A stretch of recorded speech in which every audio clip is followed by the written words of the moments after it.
But the last 2 or 3 days in Dachau, we had nothing, absolutely nothing. No water, yes. Water we had plenty. That we could drink, whereas you couldn't drink it in Auschwitz. But we had no bread. Maybe they only picked our barrack. I don't know. We didn't have any. And we were just, we could eat nails if we had them, okay? And then this beautiful day came along, and then I saw the man coming, right on the other side of the wire. The uniform I didn't know. I didn't know who the guy was. But all I could see was his eyes. And he had a rifle in his hand. And he started, the watchtower was just opposite our barracks, barrack number 24, on the other side of the wire, in the ditch. And I said, what kind of a uniform is this? Who is this guy? And he looked and he said something which we couldn't hear, but we could hear him shouting.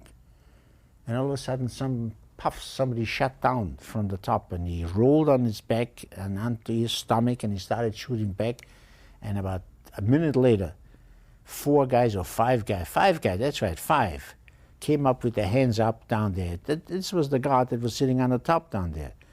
And he said, Hände hoch. I remember it says with a beautiful accent. I still didn't know that he was an American. I said, he was an American. I didn't know that.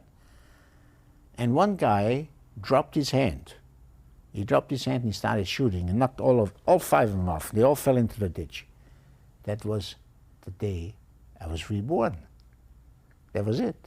Sunday, April 29, 1945. Greatest day of my life. But then I didn't know what I should do with my freedom. What's freedom? You got food, you get sprayed with DDT on every corner you go because you have diseases. You see yourself in the mirror for the first time and you say, my God, that's not me. And then you meet Paul, the sergeant. My boy Paul. I wish I would see him today. I'd kiss him. He started talking to me. He looked like a cowboy.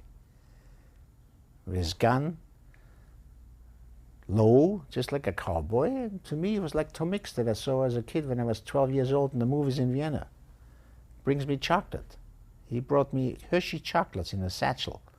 After the first day, I couldn't look at a chocolate anymore if it killed me, so I gave it to my boy. I was the most popular. I was to be called a chocolate boy. The Schokoladenjunge. That was me.